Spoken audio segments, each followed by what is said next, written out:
Hey guys, tonight we travel back to a time before light switches, cell phones, and DoorDash.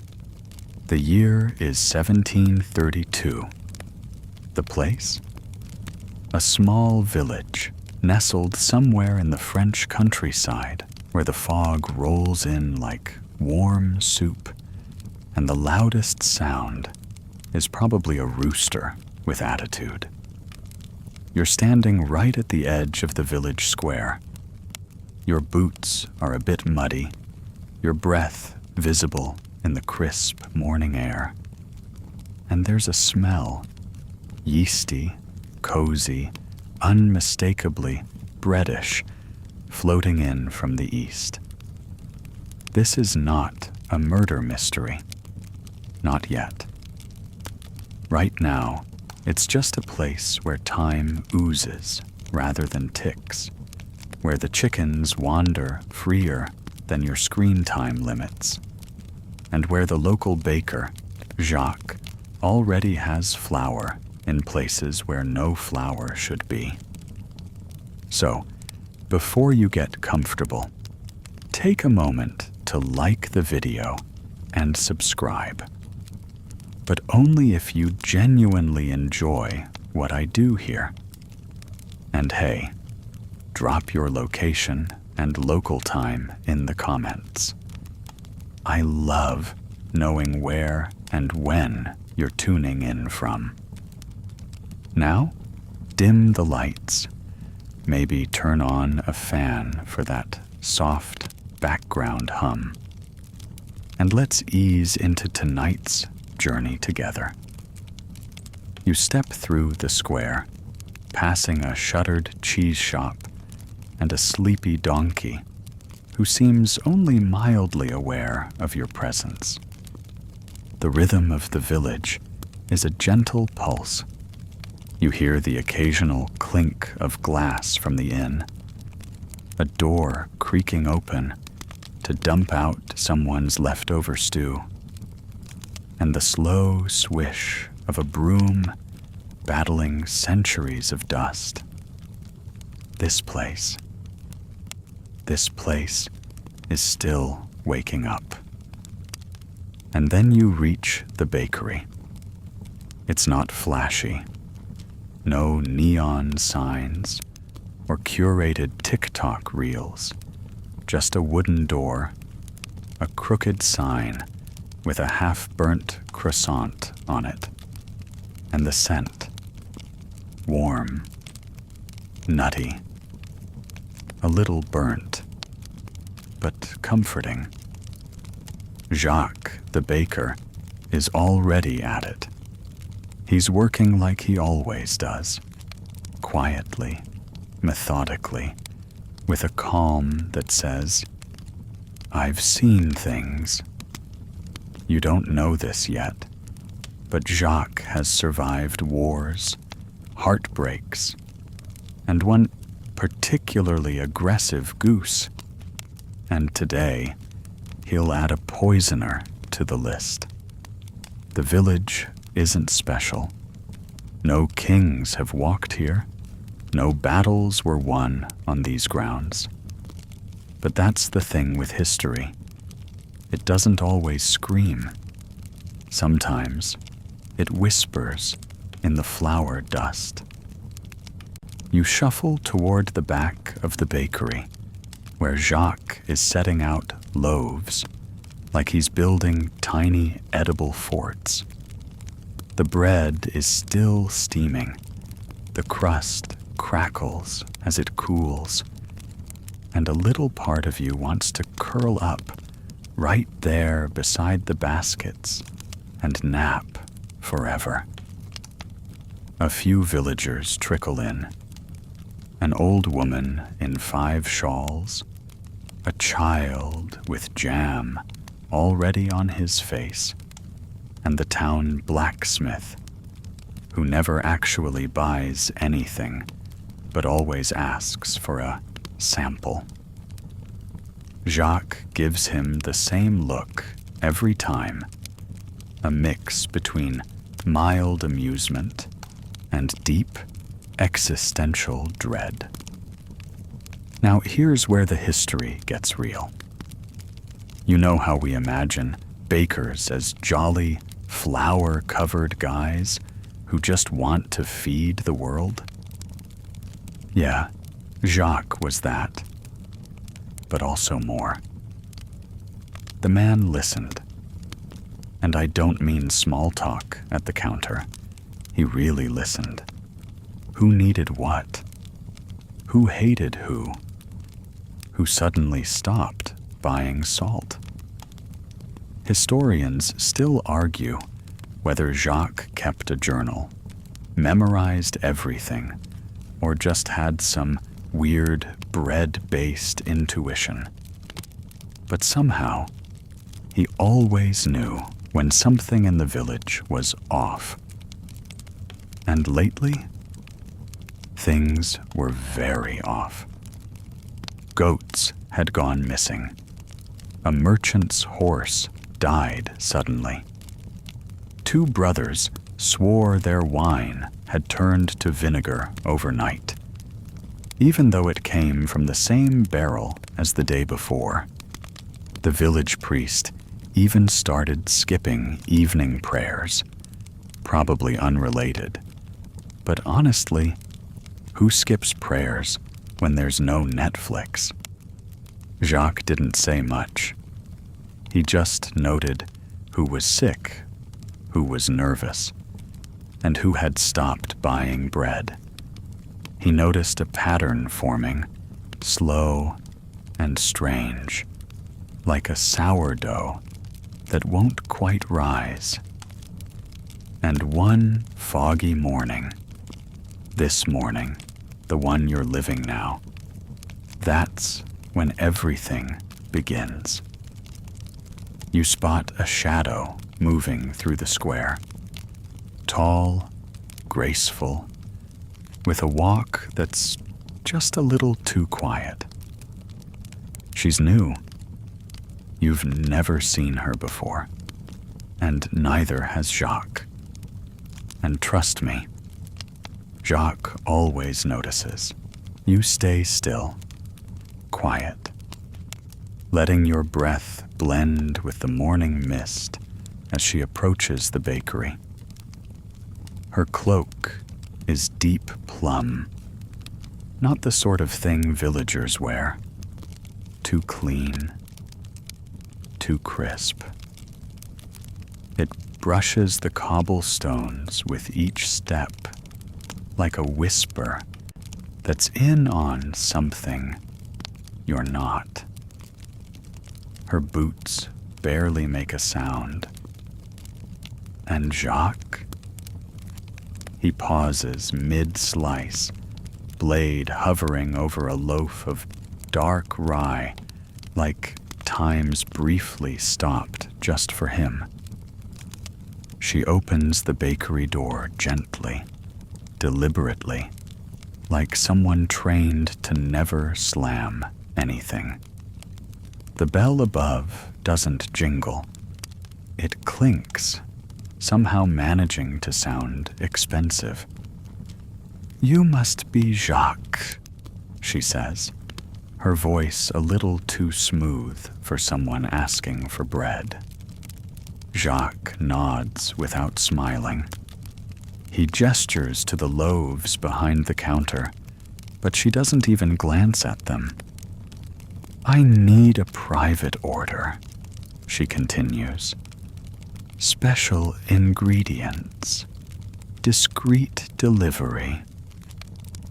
A beat of silence hangs in the warm air between them. Jacques studies her, eyes narrowing just a touch. You can almost see the filing cabinet in his head, flipping open. No accent, clean nails, no soot or flour smudges. Not from here. "What kind of order?" he asks, setting the bread knife down with a soft click. "Something with almonds and cinnamon," she says. "Lots of cinnamon." It masks bitterness, don't you think? You almost flinch at that last line, but Jacques just nods again, slowly. Of course, he replies. Bitterness can ruin a good tart. And just like that, she leaves. Doesn't buy anything. Doesn't even pretend to. But she leaves behind two things. A pouch of coins, real silver, you note, and the thickest tension this village has seen since the Great Pie Contest scandal of 1718. Now here's where it gets interesting.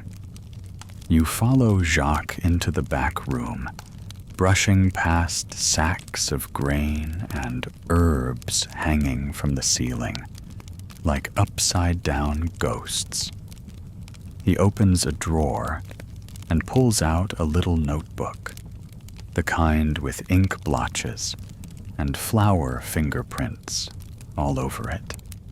He writes something down. Almonds, cinnamon, he murmurs. Too much silver. Too clean. Jacques doesn't believe in coincidence. Not anymore. Not after the incident with the miller's wife and the forged will. Here's your first historical breadcrumb for the night. In 18th century France, poisons were both alarmingly common and wildly fashionable among the upper class. Belladonna, arsenic, and cyanide could be acquired almost as easily as salt. Historians still argue whether it was out of necessity, power, or pure habit. But the upper crust developed quite the reputation for discreetly thinning their ranks. Now back to Jacques. He starts observing. He doesn't follow the woman, not directly. He's no fool. Instead, he listens. When she reappears at the market, buying herbs that don't belong in pastries, when she chats with the widow Lisette, who's been through more husbands than mattresses, when she slips behind the church after dark, always carrying that same leather pouch, you trail him as he quietly folds all this into his routine. Baking by morning, spying by twilight. He adds more salt to the dough one day, fewer poppy seeds the next. He keeps his rhythm, but his ears, they're wide open. And here's a quirky little fringe detail. Jacques, like many bakers of his time, believed certain herbs made dough speak. You'd knead it and listen for clues. Too sticky, too dry, oddly warm. It all meant something. Folklore meets feel. And Jacques, in his own sleepy way, was fluent. By now, you're noticing the shift. The bakery's a little quieter. Fewer people linger. The blacksmith stops asking for samples. Even the child with the jam-sticky face has started running past the window instead of tapping on it. Whatever's brewing in this village, it's no longer just gossip. You spend an evening watching Jacques knead dough in silence. The fire crackles. The scent of cloves and honey swirls through the room. Outside, a storm is threatening, clouds curling like angry scribbles overhead. Jacques pauses, flour on his forearms, and says to no one in particular, "She never blinks." You blink for him, twice. The next morning, you find yourself back at the bakery. Because, let's be honest, where else would you go when the air smells like warm honey and suspicion? The village is quieter than usual, like someone turned the volume down on life. Even the donkey looks nervous. Jacques is already up, because of course he is. You watch him fold a thick, handwritten note into a tiny square and tuck it inside a bread roll. Not a usual step in the baking process. "Delivery," he murmurs, not looking up. But not the usual kind.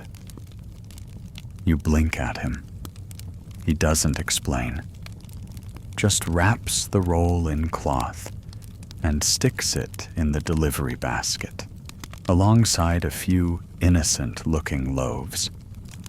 Then, just as you're wondering if things are about to get even weirder, they do. She's back. The woman with the too clean cloak and the eyes that don't blink. This time, she brings a list. Long, precise, every item spelled perfectly, with no flour smudges or grease marks. No one around here writes like that, not unless you've got a desk job in Versailles. And right at the bottom of the list, almonds. Again. Followed by pick up to be arranged by proxy. Now that's weird even for 1732. Jacques nods slowly and says, 3 days. Extra cinnamon. She smiles. Naturally. And with that, she's gone again. Let's take a breath here, because things are building, like dough left to rise a little too long. Historical fact, break. In 18th century Europe, professional poisoners were often women, and they frequently posed as cooks, maids, or apothecaries. Not just because they had access to ingredients, but because the patriarchy didn't suspect them. Smart, right? Terrifyingly so. There are entire court transcripts of ladies smiling sweetly while explaining how they accidentally added foxglove instead of basil to a nobleman's stew. Now, back in our sleepy village, the market is whispering again. A goat's been found. Dead, weird foam around its mouth. The priest's dog won't stop barking at shadows. And Madame Lisette? She's glowing. Not metaphorically. Her skin actually has a weird sheen to it now, like she's been bathing in moonlight and secrets. You shadow Jacques to the apothecaries. The shop smells like cough syrup and regret. He picks up wormwood, asks about nightshade, and casually mentions almond extract. Dangerous stuff? Jamounds, the apothecary mutters, weighing dried petals.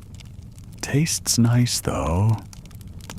Jacques doesn't respond. He's already planning something. Later, at the bakery, he's kneading dough like it owes him money. His movements are deliberate, angry, and somehow elegant. He bakes late into the night, past the hour when even the church mice are asleep. You stay with him because, well, something's coming. You can feel it.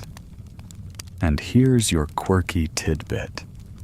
The French believed dreams that came during baking were more prophetic, because your mind, like the dough, was closer to the fire. That night, Jacques dreams of foxes circling a cartload of tarts. And the foxes all have human eyes. You don't tell him that's super creepy. You just pass him the sugar. By now, Jacques is pretty sure the mysterious woman isn't just some picky foodie. She's hiding something. And more importantly, she's targeting someone. So, he switches up the recipe. Not enough for her to notice. Just a little less cinnamon. A touch more flour. And one extra note baked into the center of the tart.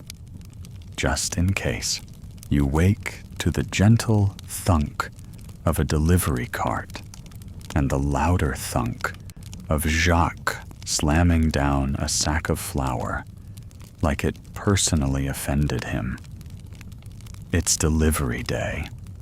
The basket, filled with precisely arranged pastries, none of which you'd dare eat right now, is set out front with a little blue ribbon tied around the handle.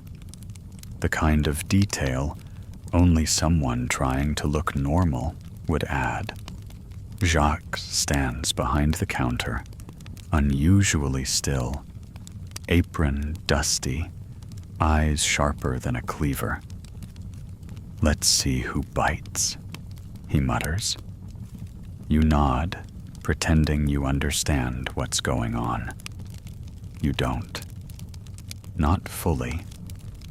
Not yet. Minutes crawl by. The square is foggy again. Surprise, surprise. And you hear the rhythmic clip-clop of hooves. A man appears. Not the mysterious woman. Someone taller, leaner, with a hat so wide it might double as an awning. He walks up, grabs the basket like he's done it 100 times before, nods once to no one in particular, and vanishes into the fog. Jacques doesn't even flinch. He just turns and starts kneading dough like the man didn't just carry off a possible murder weapon in wicker. You and Jacques both know what happens next isn't going to be in any recipe book. That evening, the market square is unusually tense. You catch bits of conversation, half whispers, with raised brows. Did you hear about the tailor? His tea turned black, foamed like sea spume. Doctor says he's got goat belly. Goat belly is not a real diagnosis, but the fear is real. Historians still argue whether the term goat belly referred to a specific illness or just anything that made your stomach hate you. Regardless, it's spreading, and no one's blaming the soup. Jacques listens more than he speaks. The baker's ears might be the sharpest tools in his shop. He hears about another man, the innkeeper's brother, who went to bed and woke up. Well, still in bed. Permanently. This village isn't panicking. Not openly. But you notice more people blessing themselves as they walk by the church. The cheese seller is keeping a dagger under her apron. And even the drunk who talks to apples has started muttering about the sweet smell of death in pastry form. Here's a historical fact for your pillow tonight. In the 1700s, fear of poisoning led to a bizarre etiquette shift. Royals and nobles had food tasters, but even bakers and butchers got pulled into investigations. There are documented cases of bakers being interrogated by local sheriffs because someone felt funny after eating rye. Sometimes it was bad yeast. Sometimes it was ergo fungus. Sometimes it wasn't the bread at all. Back in our village, Jacques decides it's time to get ahead of this. He starts casually asking questions. Nothing direct, just baker small talk with an edge. Odd day, isn't it? Smell that in the air? Wouldn't want to serve something bitter. You can tell he's testing, listening to reactions, watching for who avoids eye contact. And one name keeps coming up. Lisette. That radiant widow who never shops in bulk, always smells faintly of lilac and mystery, and whose flower garden somehow blooms even in frost. You've never seen her eat, but she visits the bakery at least twice a week, just to chat. That night, Jacques pulls out the family cookbook again, not to bake, but to flip through the margins. And there, between a sourdough starter and a recipe for plum jam, he finds it. A tiny symbol, scratched next to almond tart. A circle, inside it, an X. A warning? Or maybe an instruction? Your guess is as good as his. But it's enough to confirm one thing. This isn't just about bad pastries. This is something bigger. Morning again. You know the drill. Fog, firewood, faintly suspicious pastries. But today, Jacques doesn't bake. He waits. You sit beside the bread racks, the scent of yesterday's loaves still warm in the air, and you can practically feel Jacques thinking. He's tapping the same spot on the counter, slow, steady, like a metronome for suspicion. Lisette walks in just past sunrise, wearing a cloak that probably costs more than the entire flour inventory.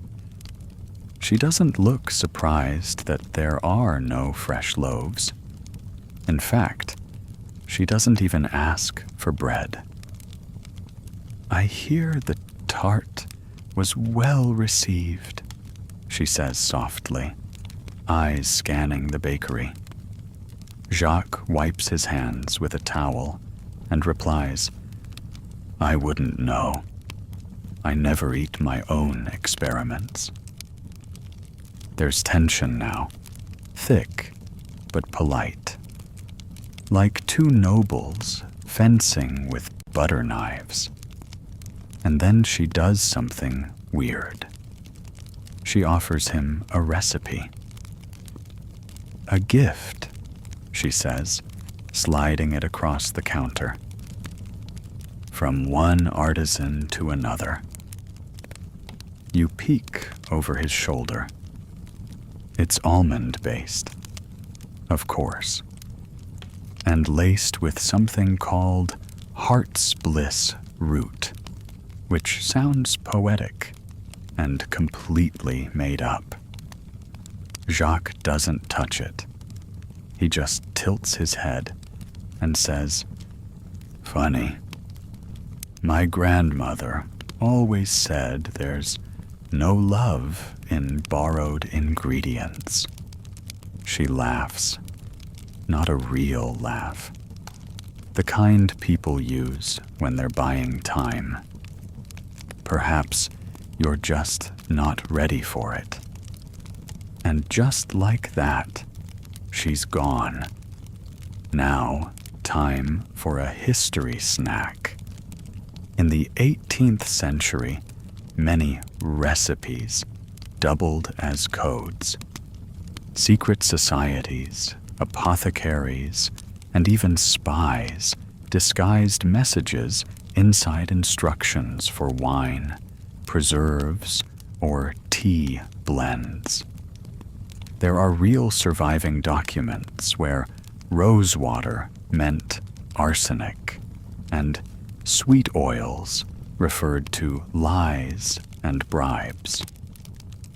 Historians still debate whether some famous family cookbooks were actually conspiracy manuals. Bon appetit. Back at the bakery, Jacques decides to get dirty. You follow him to the village outskirts, where the herbs grow wild, and the air smells like wet bark. He's looking for one thing: belladonna, deadly nightshade, the one herb every baker swears they've never touched, but every healer secretly knows how to find. He gathers a few leaves, wraps them in linen, and whispers, "Sometimes it takes poison to catch poison." You're not sure whether he's planning to use it or study it. But either way, you start walking slightly behind him instead of beside him. That evening, the bakery glows with firelight. Jacques sits alone with the gifted recipe and an empty bowl, just staring. Then, methodically, he mixes flour, almonds, butter, and heart's bliss root. Except, not really. He substitutes something that looks the same, smells similar, but is, according to the apothecary, not fatal, just confusing, causes dizziness, hallucinations, a bit of regret, if taken with wine. Then he bakes. And while the tart cools, Jacques writes another note, not for delivery, for himself. It simply reads, "If they return for seconds, I'll know it wasn't about hunger." Now, here's your quirky tidbit of the night. French villagers believed certain pastries could predict the future. You'd cut a tart, count the almond slices, and divine your fate. More than 3 slivers? Love? Fewer than 2? Sickness. No almonds? Death. I know. sounds like a dessert-themed tarot card deck. You watch as Jacques carefully wraps the tart in cloth and places it on the delivery shelf. No ribbon this time, just a silent invitation. And sure enough, by midnight, it's gone. The next day comes slowly, as if even the sun is hesitating. You wake to a peculiar silence. No early market bustle, no church bell, just the slow creak of the bakery door opening and the low sigh of Jacques as he places a steaming kettle on the hearth. Something's changed. You feel it before you know it. He hands you a cup of something herbal. No explanation, just a nod that says, "It's not poison, probably." He sits, and then a knock. Not the usual clatter of customers or town criers. This is deliberate, rhythmic. Jacques answers. It's a boy, not more than 10, cheeks red from running. He hands Jacques a folded scrap of paper and runs off without saying a word. The note reads, "It worked. She didn't blink." You exchange a glance with Jacques. He exhales through his nose. Not relief, more like confirmation. Whatever he suspected, this pushes him further toward certainty. Here's your historical fact of the night. Poison was so rampant in some parts of 18th century France that the monarchy established a secret police division solely to investigate suspicious deaths. Codename La Chambre Ardente, the burning chamber. Sounds intense, right? Well, they kept most of their findings off public record. Historians still argue whether their real goal was justice or just PR. Meanwhile, Jacques starts sketching. Not bread, not recipes, people, connections. You watch names spiral out from the center.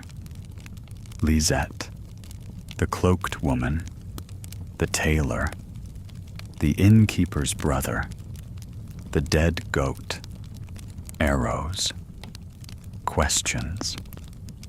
A star drawn next to one name, Jean-Marie Durosay. You've never heard that name before, and apparently neither has Jacques. Until now. So where did he get it?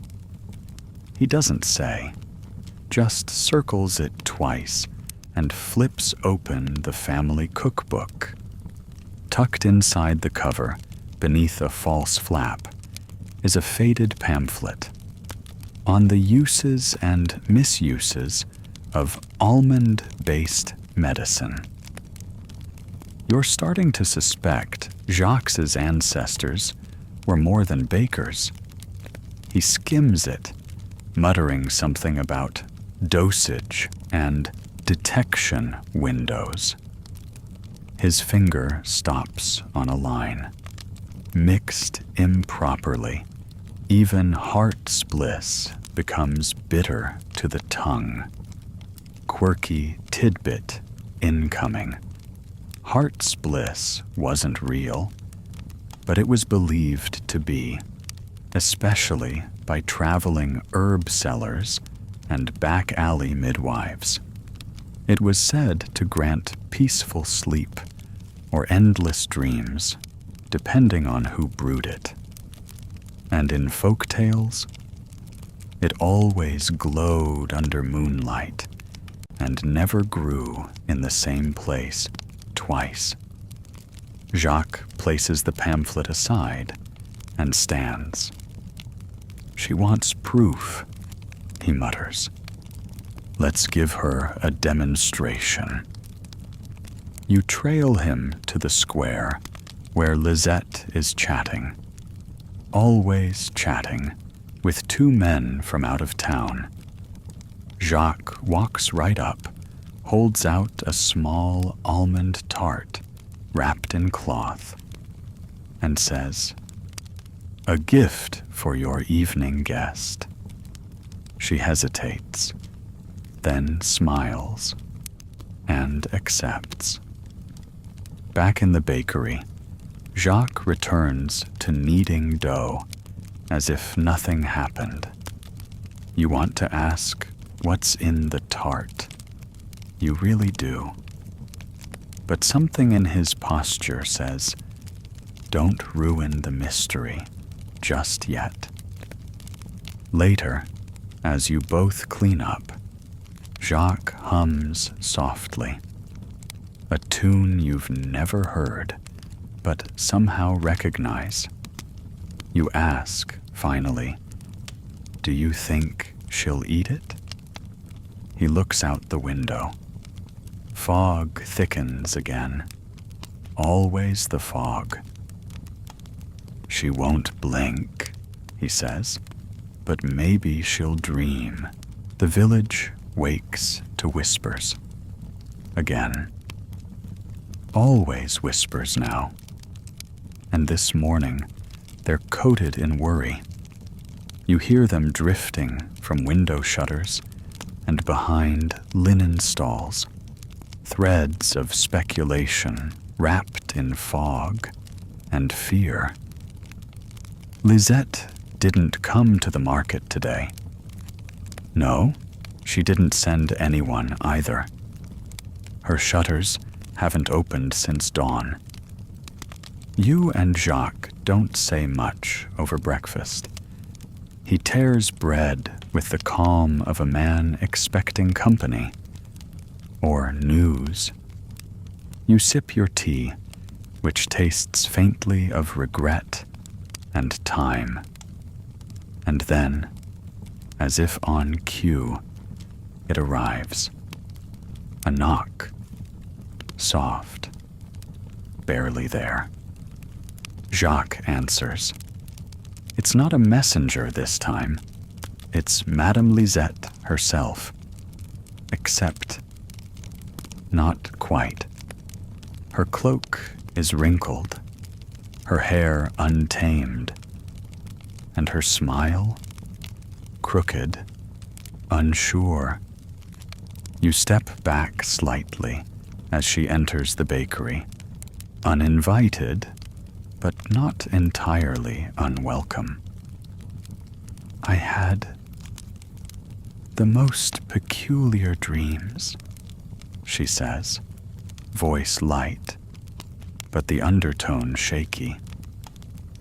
Jacques offers no reply, just gestures toward a chair and sits opposite her, silent, letting the tension fill the space between them like rising dough. She leans in. There were corridors, faces I recognized but couldn't name.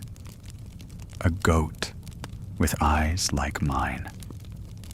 Her voice falters, fingers trembling slightly as they brush her sleeve. She doesn't accuse. She doesn't confess. But her presence says enough. Jacques finally speaks, soft and even. Sometimes the body reveals what the tongue will not. A beat, then another. She stands, her hands briefly resting on the edge of the table. This village is too quiet, she murmurs. Too many ears, too much flour. And then she leaves, like fog, through a crack in the door. Time for another strange but true nugget. In parts of 18th century France, there were actual codes for poison dreams. Folk medicine books cataloged symptoms of dream-born illness, where people swore they'd been cursed after hallucinations. Historians still argue whether this was mass hysteria or early evidence of low-dose chemical influence via food. Back to Jacques. He doesn't celebrate. He doesn't bake. He watches the window, watches the path Lisette took, watches the exact spot where she turned her head, just a little, like she'd seen something following her. Then he pulls out the red book again, the one with the borrowed recipe. This time, he opens it to the back. Scrawled on the inside cover is something new. A symbol. Circle. X inside. Just like in his family book. Only now, it glows faintly. No ink. Just pressure. Like someone pressed it in with a burning coin. You ask the obvious. Did she write that? Jacques shakes his head. No, he says. She just returned it. You lean in, heart gently thudding. Then who? But he's already folding the book closed, carefully, reverently. There's silence between you for a long time. Then Jacques speaks again. Poison's easy. Stories are harder. You're not entirely sure what he means, but you're starting to realize that's part of the point. The bakery is closed the next morning. Not officially. No sign, no town crier announcement. But the shutters are drawn, and Jacques isn't at the counter. A few villagers knock anyway, out of habit or hope.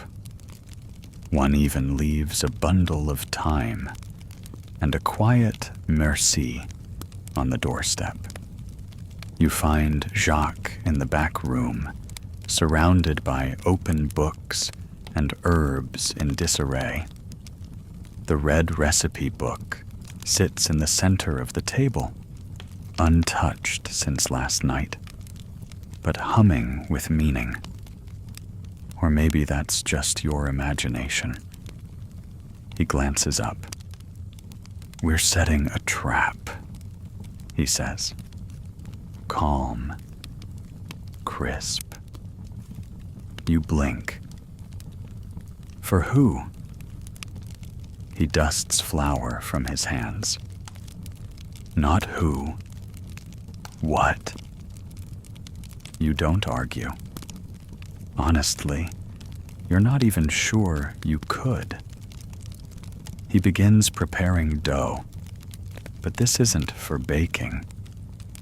It's too thick, too dry, like he's making something to last, not to eat. He kneads with the rhythm of someone who's done this before, but not recently. Then, he carves a tiny slot in the center of one loaf. Inserts a note. You don't ask what it says. The loaf gets wrapped in linen, tied with twine, and set aside with a label. for collection. He places it on the counter, not in the display, but just waiting. It's bait. Here's your historical fact. In small European towns, it was common for secret messages to be hidden in bread loaves, especially during wars. The hollowing out of crusts to carry coins, letters, even maps, was a documented technique. Bakers were both trusted and underestimated. Historians still debate whether one 1760 siege was won due to a misdelivered sourdough. Meanwhile, Jacques returns to his sketch of connections. He draws a new line: Lisette to the cloaked woman, to Jean-Marie du Rosay, to the Red Book. A full circle. Then he circles the bakery. You raise an eyebrow. She was here before, he says. Years ago. Now that's new. He tells you about a time, long before you came to the village, when a woman, different cloak, same eyes, bought pastries for a funeral. No one remembers. No body, no burial. Just a feast for the grieving. And a week later, 2 people fell ill. The baker at the time, Jacques' father. He died not long after. Quirky historical twist.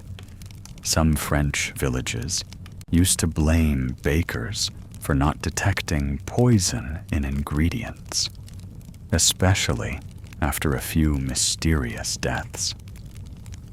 It was less about science and more about superstition.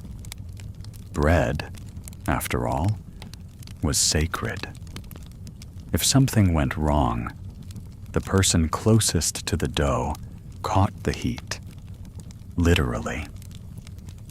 Back to Jacques. He opens a small, locked drawer beneath the herb rack and pulls out a glass vial.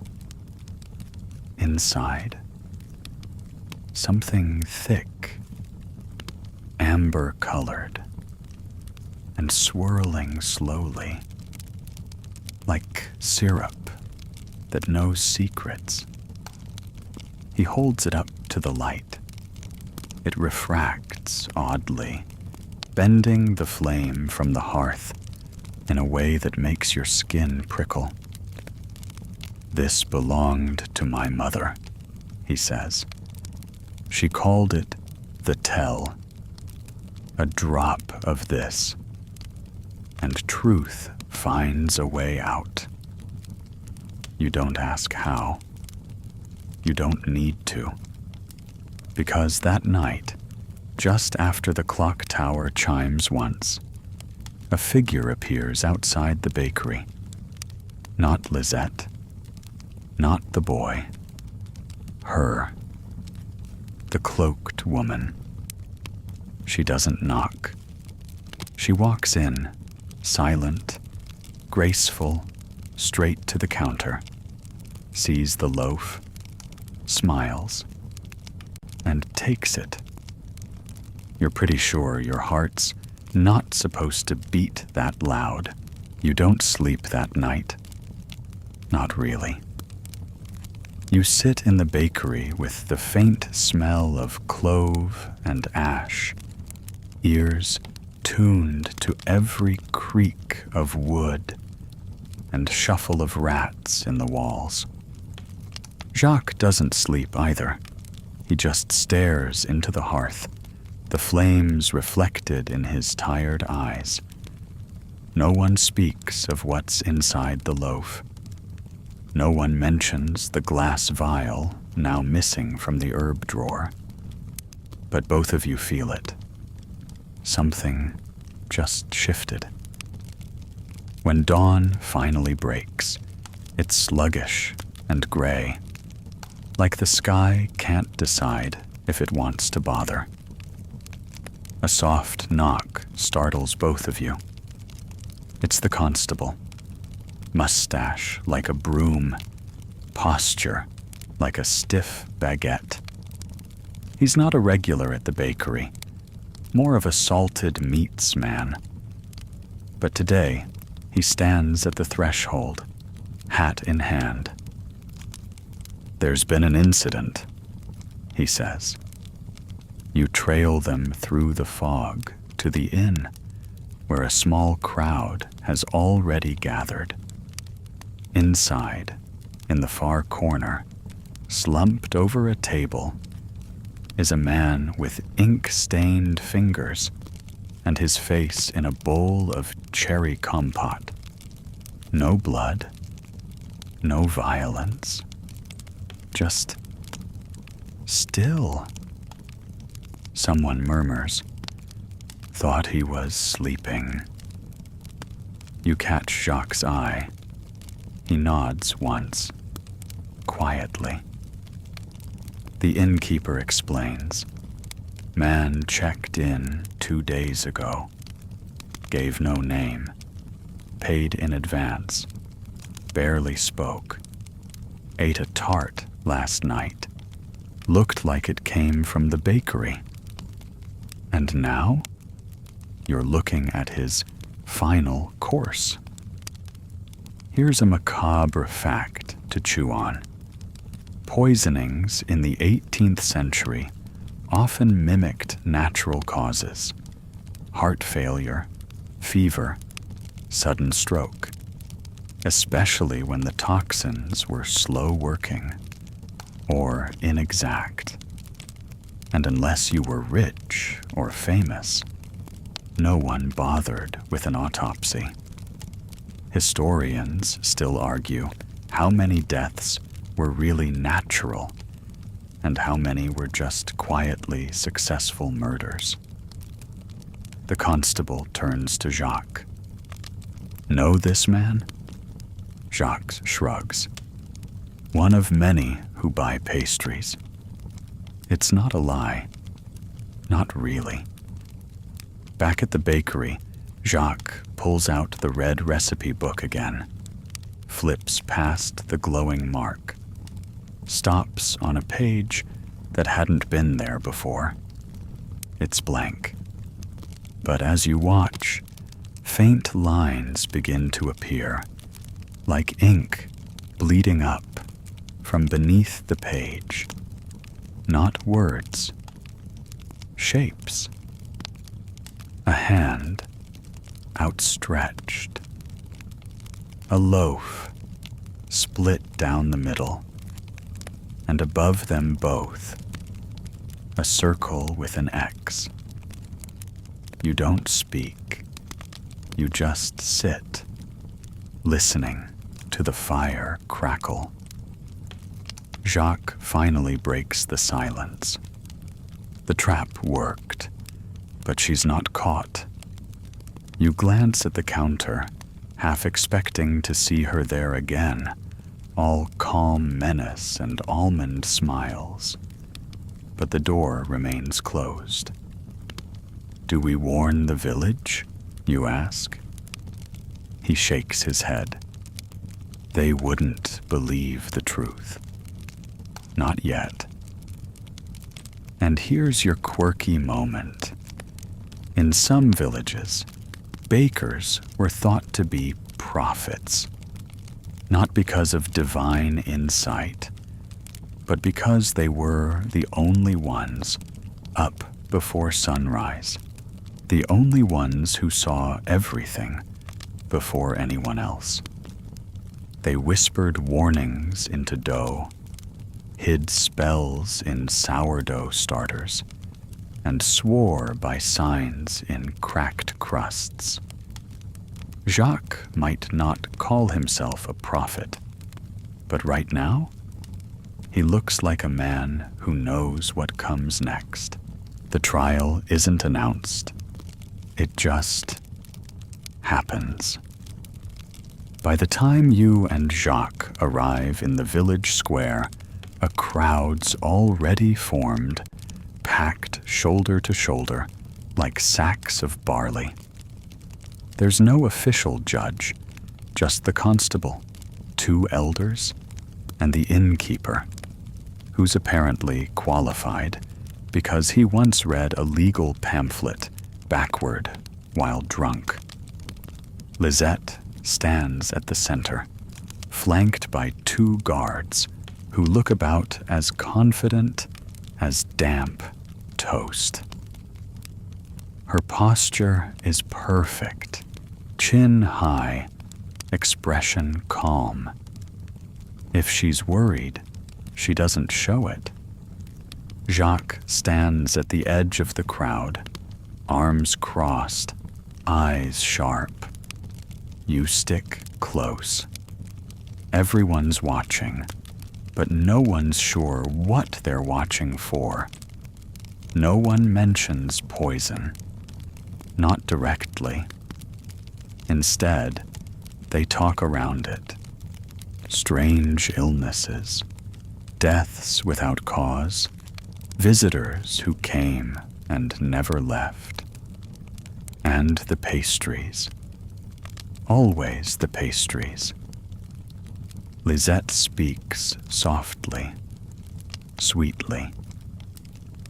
I merely brought my recipes with me. If your stomachs are weak, perhaps it's the butter. The crowd chuckles nervously. She's charming. You hate how charming she is. The innkeeper holds up the now infamous Tart. What's left of it?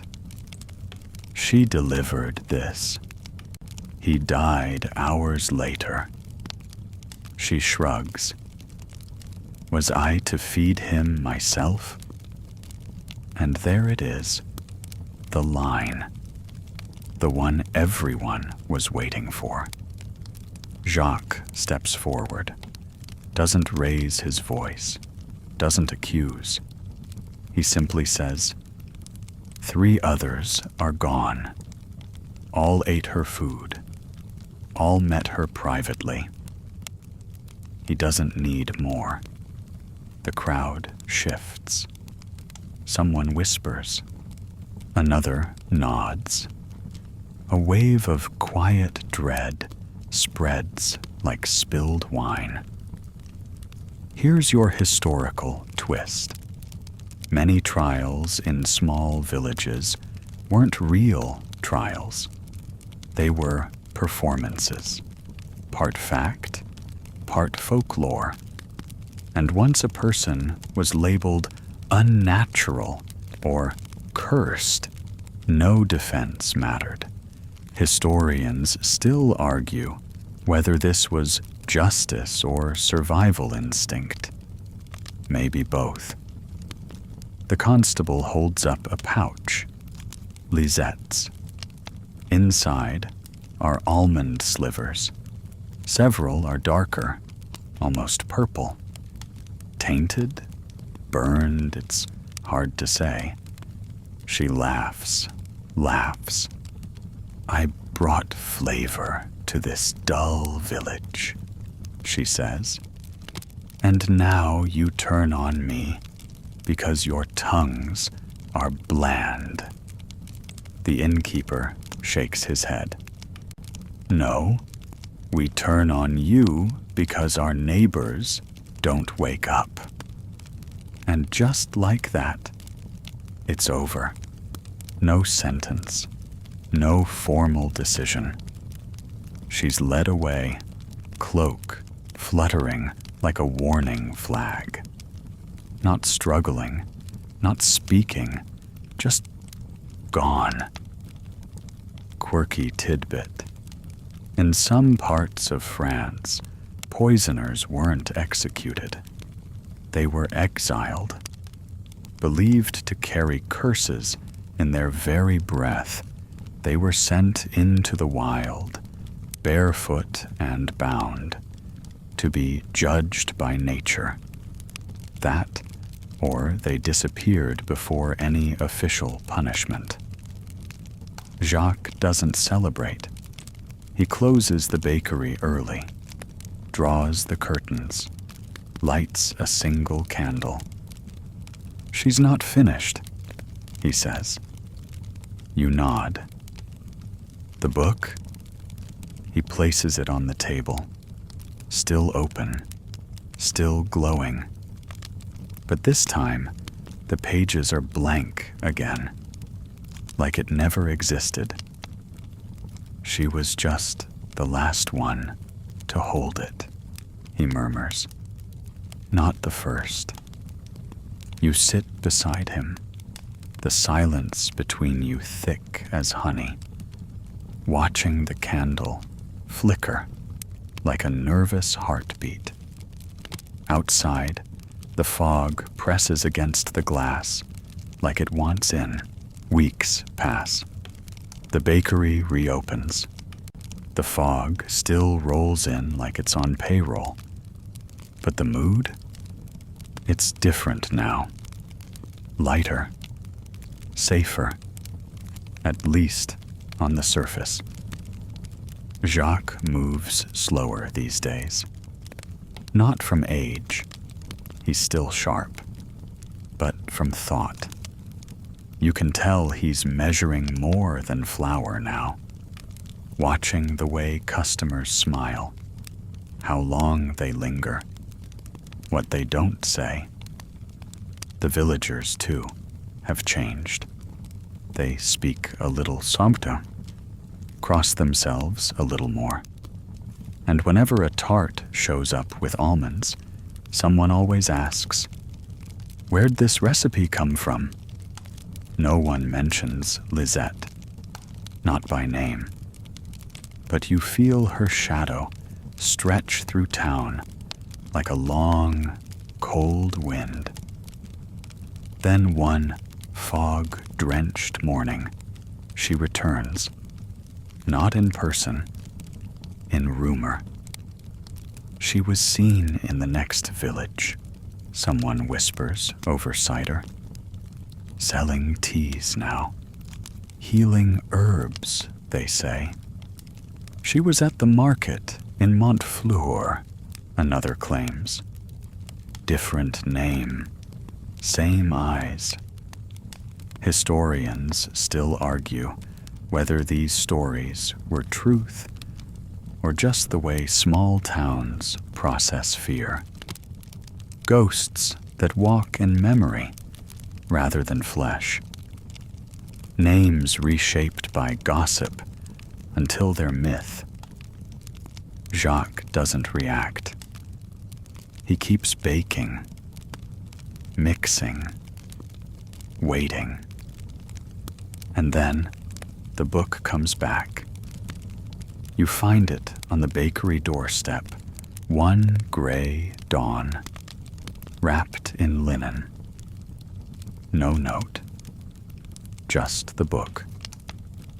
And it's not alone. Tucked beneath the cloth is something else. A single tart. Almond. Cinnamon. Still warm. Jacques doesn't touch it. He doesn't speak. He simply lifts the tart with iron tongs, sets it on a stone slab, and slides it into the fire. You both watch it burn. The book? He places it back on the shelf, but not with the others. Alone. At the very top, where only he can reach. Quirky little moment for you. In some rural French villages, when an object was believed to carry unrest, it was either burned or elevated, placed high so it couldn't see people, and thus couldn't curse them. Sound silly? Sure. But bread rises, and so did their fears. Jacques begins writing in his own notebook again. Not recipes, observations. You notice one line underlined twice. Sometimes survival is quieter than justice. That evening, a knock at the door. A traveler this time. Young, polite, curious. "Do you sell the widow's tart?" he asks. Jacques stares at him for a long second, then smiles. "We only sell peace here," and closes the door. The seasons turn. Autumn folds into winter like a warm blanket tugged over a restless sleeper. The trees lose their leaves. The villagers lose their edge. And Jacques, he bakes. Not because the danger's gone, he's never that naive, but because routine is what keeps the shadows out. The smell of yeast, the weight of a good dough, the silence of flour falling onto a countertop. These are his shields. You fall back into rhythm, too. Pre-dawn prep, afternoon deliveries, evening watchfulness. The bakery becomes what it was always meant to be, a sanctuary dressed in crust and crumbs. Until, one afternoon, someone new walks in. Young man, polished boots, 2 clean hands, a scroll tucked under one arm, and a strange kind of stiffness in his spine, like he's trying not to breathe too deeply. He orders a tart, nothing unusual. But when Jacques asks, "Sweet or savory?" the man hesitates. That's the tell. Jacques rings him up, hands over a wrapped fig tart, and casually says, "You wouldn't happen to know Jean-Marie Durosay, would you?"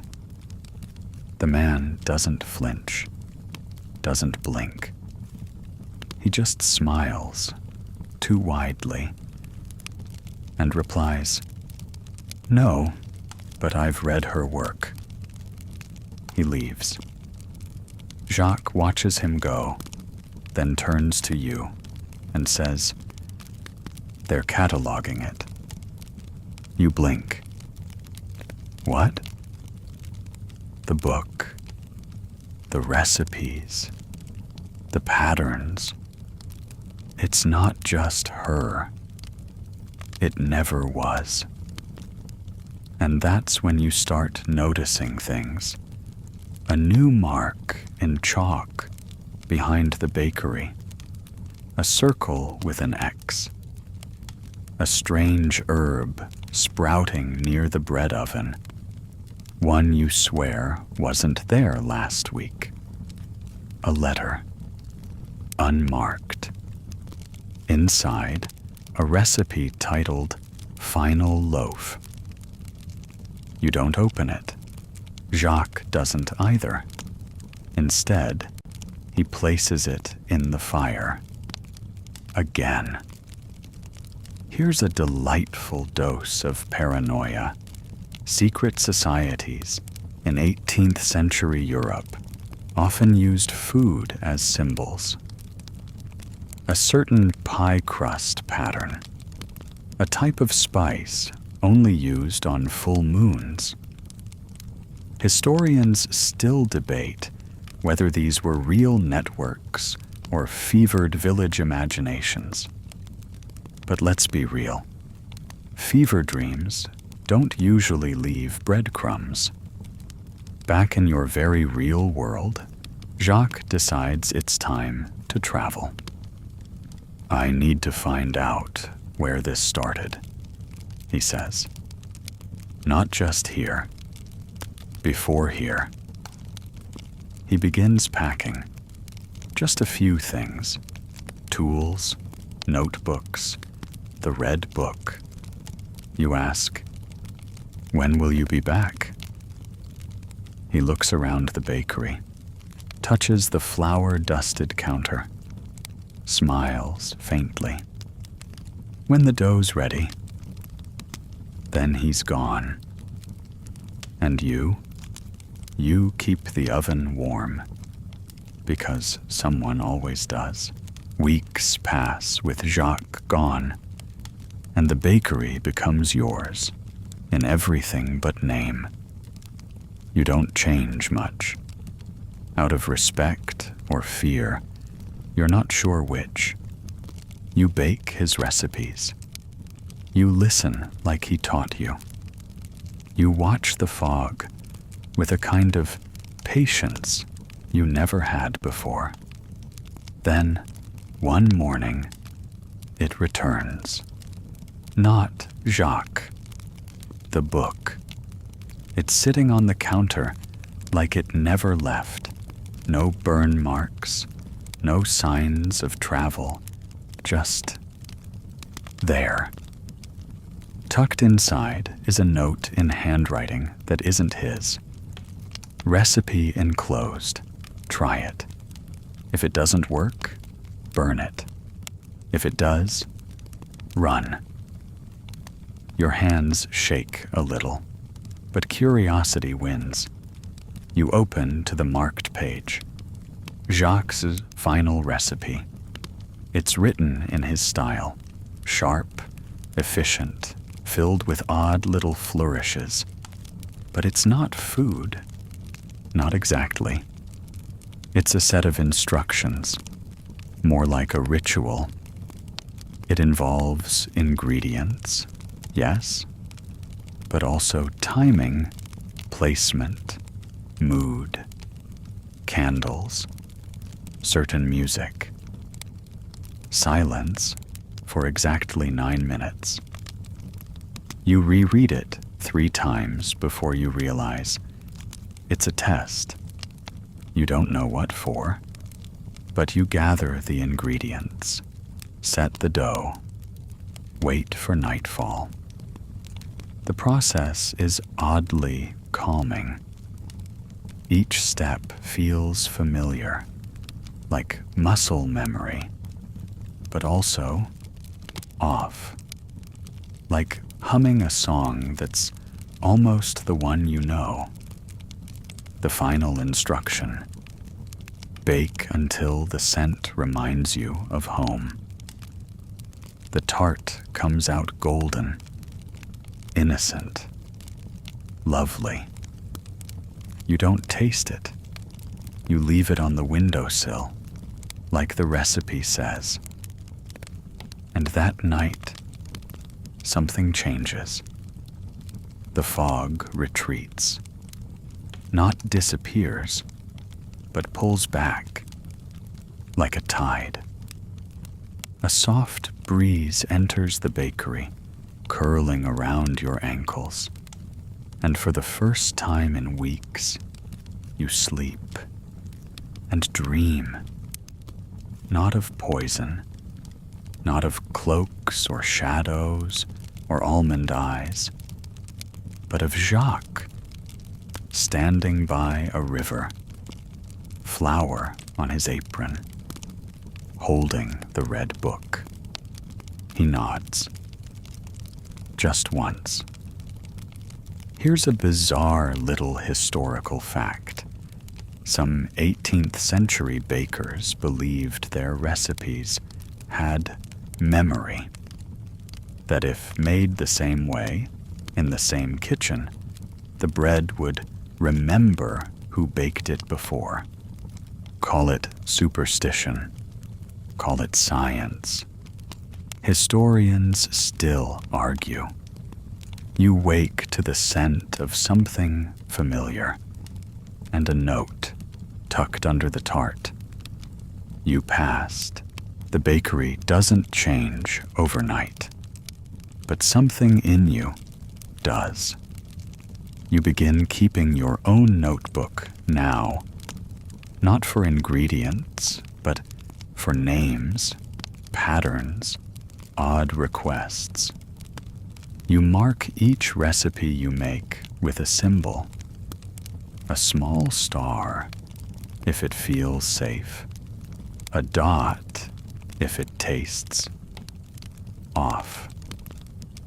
You stop asking why. Start trusting your senses, like Jacques taught you. A few nights later, a girl arrives, barely out of childhood, but sharp-eyed and quiet. She buys a loaf, then asks, almost offhand, "Do you ever make the widow's almond tart?" Your blood runs colder than the night air. You smile gently and say, "Not anymore." She nods, thanks you, leaves. You follow her to the edge of the village, where she meets two other figures, cloaked. You can't hear what they say, but you see her hand them something, not bread, the recipe. You don't intervene. You just watch and file it away, because you're starting to realize this isn't about one village, one bakery, one baker. This is bigger, and maybe it always was. That night, you find something new in Jacques's red book.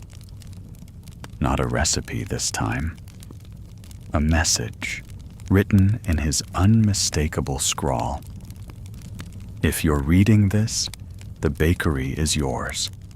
Protect the village, but more importantly, protect the dough. It remembers. A knock at the door interrupts you. Midnight. You open it slowly. No one there.